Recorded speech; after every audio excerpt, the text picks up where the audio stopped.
વધતા જતા દુષ્કર્મની ઘટનાને લઈને રોષ પ્રવર્તી રહ્યો છે। સુરતમાં આપ પાર્ટીના મહિલા મોરચા દ્વારા વિરોધ કરવામાં આવ્યો। કાળા કપડાં પહેરી મહિલાઓએ વિરોધ નોંધાવ્યો। ગૃહ રાજ્યમંત્રી હર્ષ સંઘવીના રાજીનામાની પણ માંગ કરવામાં આવી છે। મહિલા સુરક્ષા માટે ગૃહ વિભાગ નિષ્ફળ ગયું હોવાની વાત તેઓએ કરી। પોલીસે ધરણા કરતા તમામ લોકોની અટકાયત કરી છે। ઘર્ષણ કરતા કાર્યકર્તાને અટકાયત કરવામાં આવી। તમામને ડિટેન કરી પોલીસ મથકે લઈ જવામાં આવ્યા।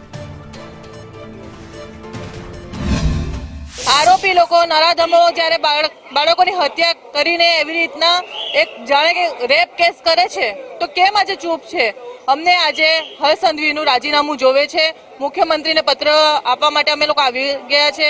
એટલે આજે અમે લોકો આ જે હર્ષ સંઘવીજી છે એમને તમામ આમ આદમીની ટીમ તરફથી કહેવા માંગીએ છીએ કે રાજીનામું આપો, કેમ કે પોતાનું રાજ્ય પોતાની સચવાતું નથી। જી, આજે અમે હર્ષભાઈ સંઘવીના રાજીનામા સાથે આમ આદમી પાર્ટીના મહિલા મોરચાની આગેવાનીમાં કલેક્ટર કચેરીએ ધરણા કરીએ છીએ અને એની માંગ સાથે આવેદન આપવાના છીએ।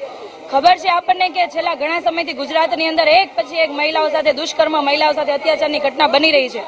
દાહોદની અંદર 5 વર્ષની બાળા સાથે એમની સાથે છેડતી અને હત્યાનો બનાવ બને છે। આટલી એક પછી એક ઘટનાઓ બની રહી છે। એક પછી એક દિવસે મહિલાઓ પીંખાઈ રહી છે, બાળાઓ પીંખાઈ રહી છે, છતાં પણ આ બાબતે મુખ્યમંત્રી મૌન છે, હર્ષભાઈ સંઘવી મૌન છે, ના કોઈને એક્શન લેવાની વાત કરે છે।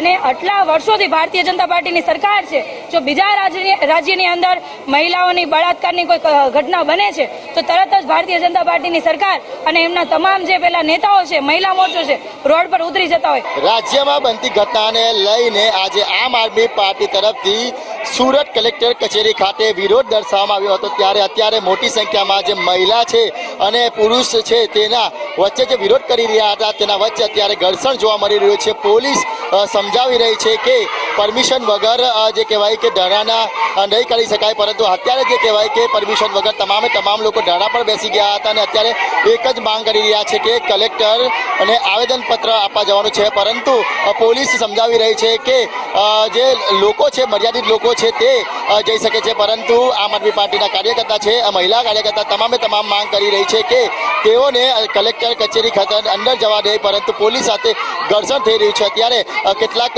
જે યુવાન કાર્યકર્તાઓ છે તેને પોલીસ દ્વારા ડિટેન કરવામાં આવી રહ્યા છે અને અત્યારે પોલીસ દ્વારા સમજાવટ કરવામાં આવી રહ્યું છે, પરંતુ જે મહિલા કાર્યકર્તાઓ છે તે એકની બે નથી થઈ રહી અને પોલીસ સાથે ઘર્ષણ કરી રહી છે। દ્રશ્યો જોઈ શકાય છે કે અત્યારે પોલીસ દ્વારા સમજાવવામાં આવી રહ્યું છે। છેલ્લા અડધો કલાકથી આ રીતના ધરણા પ્રદર્શન કરવામાં આવી રહ્યા છે, પરંતુ જે કહેવાય કે કોઈ પણ પ્રકારની પરમિશન કે પછી કોઈ પણ પ્રકારના ધરણાના કાર્યક્રમની કહેવાય કે પરમિશન નહીં લીધી, જેના કારણે જ પોલીસ દ્વારા અત્યારે હાલ છે તે આ તમામ કાર્યકર્તાઓને ડિટેન કરવામાં આવ્યા છે।